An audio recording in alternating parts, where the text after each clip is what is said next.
दोस्तों, बबूर का कांट आप समझते हैं? बबूर बबूर एक पेड़ होता है। हमारे शाहबाद भोजपुर के क्षेत्र में कहा जाता है कि बबूर के कांट से कभी अझुराना नहीं चाहिए। अझुराना नहीं चाहिए मतलब कभी उसे उलझना नहीं चाहिए। अब बबूर का कांट इस वक्त बिहार की राजनीति में कौन बना हुआ है? सभी नेताओं के लिए प्रशांत किशोर।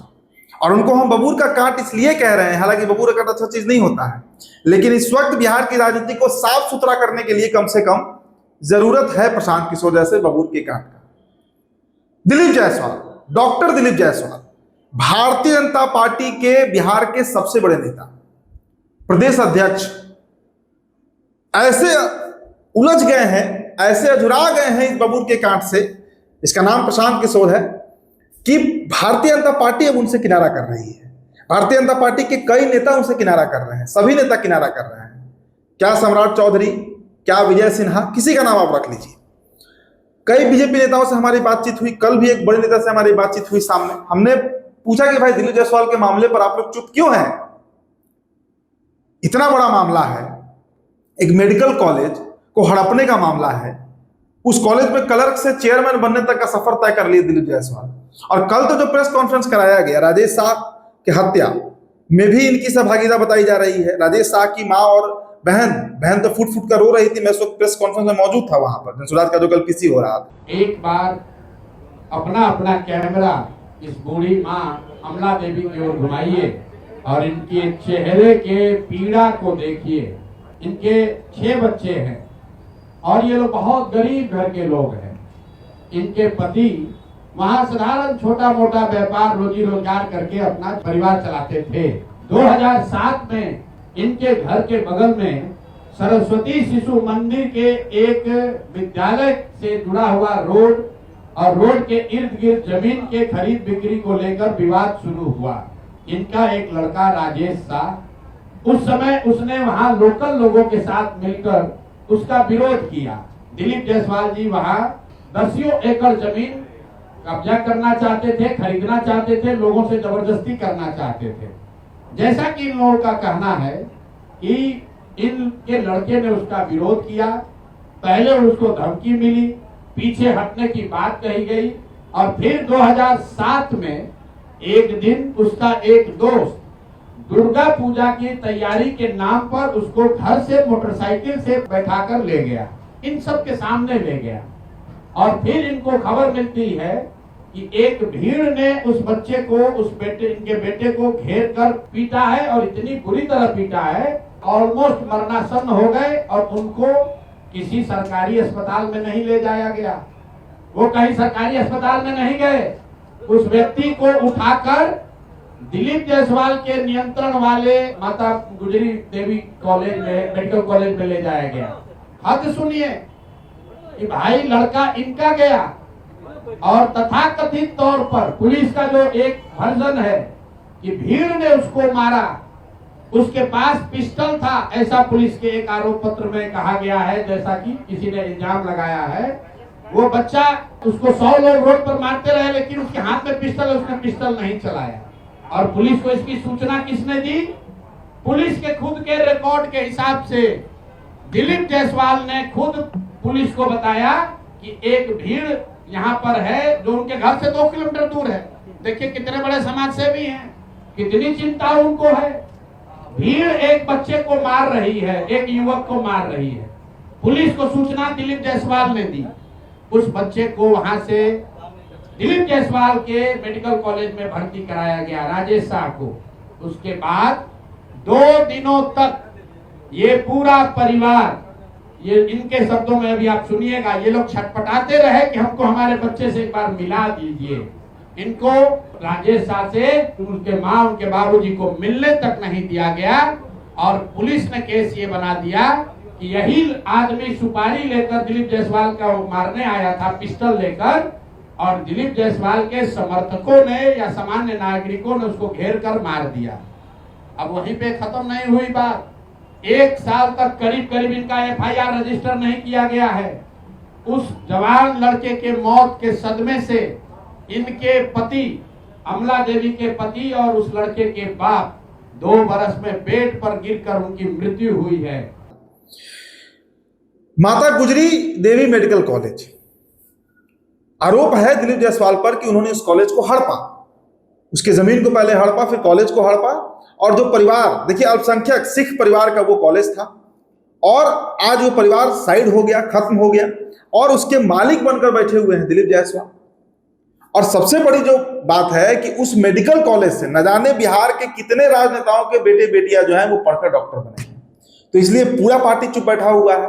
सिर्फ बीजेपी नहीं, जेडीयू भी चुप है, आरजेडी भी चुप है, सभी पार्टियां चुपचाप बैठ गई हैं कि कौन बोलेगा।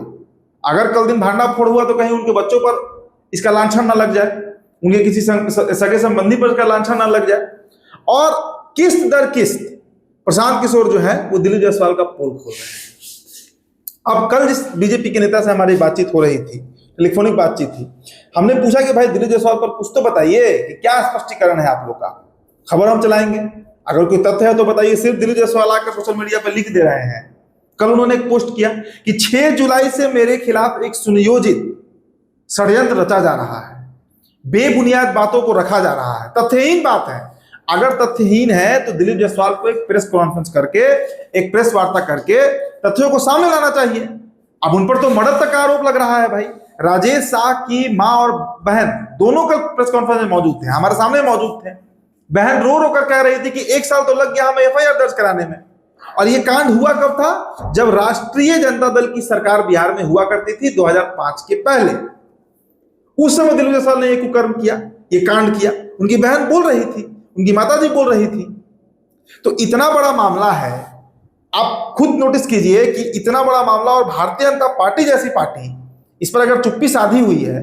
नेताजी तो ये कह रहे थे कि पार्टी साइडलाइन है, ये उनका निजी मामला है, अगर इस आरोप में वो फंसते हैं तो दिलीप जायसवाल फंसेगा, ना कि बीजेपी फंसेगी। मतलब उनकी अपनी पार्टी आज किनारा कर रही है।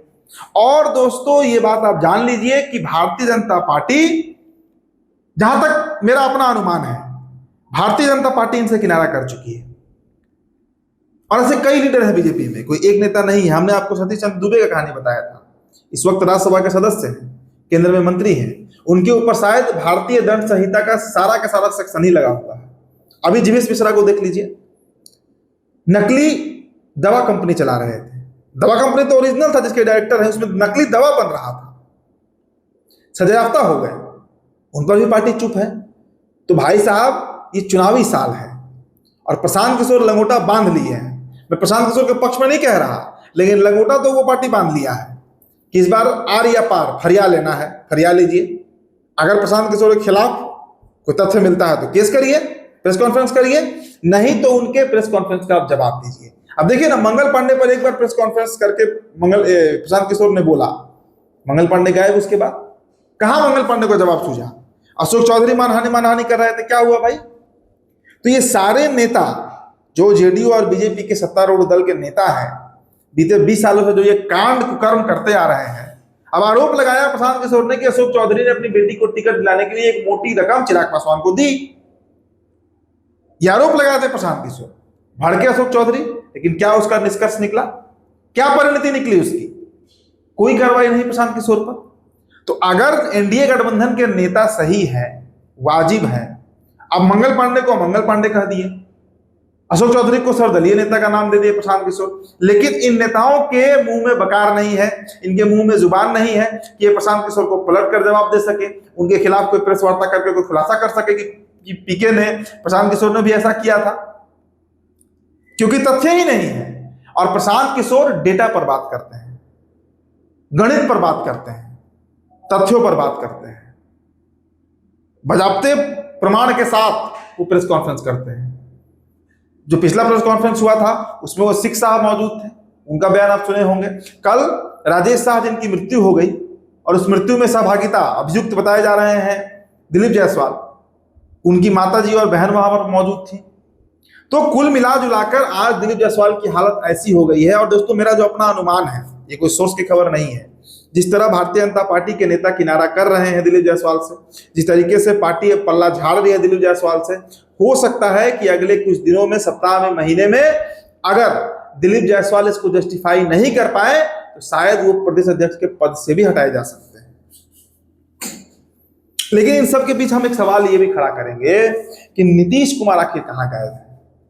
क्योंकि नीतीश कुमार का ये चरित्र ही नहीं है कि उनके कैबिनेट का कोई मंत्री के ऊपर इतना बड़ा आरोप लगे जीवेश मिश्रा के ऊपर, उस आरोप के सजायाफ्ता हो चुके थे, उनके ऊपर कोर्ट में उनका जुर्म साबित हो गया, वो बने हुए हैं मंत्री। आप पीछे का रिकॉर्ड उठाकर देख लीजिए, सुधाकर सिंह पे एक बार आरोप लगा, हटा दिए गए, कार्तिक मास्टर पर लगा, हटा दिए गए, मेवालाल चौधरी पर लगा, हटा दिए गए, दर्जनों उदाहरण है, लेकिन कोई एक्शन जीवेश मिश्रा पर नहीं। और नीतीश कुमार ये टॉलरेट कैसे कर रहे हैं कि उनके गठबंधन की एक पार्टी कि प्रदेश अध्यक्ष के ऊपर इतना बड़ा आरोप लग रहा है, लेकिन पूरी जदयू चुपचाप बैठी हुई। इसका मतलब है कि Nitish Kumar is not in senses. Nitish Kumar को समझ नहीं आ रहा है मामला, कहां गायब है नीतीश कुमार। तो दिलीप जायसवाल फंस चुके हैं दोस्तों, बुरी तरीके से फंस चुके हैं। जवाब है नहीं उनके पास, जवाब होता तो अब तक आ चुका होता। और भारतीय जनता पार्टी भी उनसे धीरे धीरे ही सही किनारा कर रही है। तो आपका इस पर क्या टेक है, क्या प्रतिक्रिया है, हमारे कमेंट बॉक्स में बताइएगा। मेरा नाम अदित तारण है, तभी टॉपर वीडियो आप देख रहे थे दोस्तों। बहुत बहुत शुक्रिया।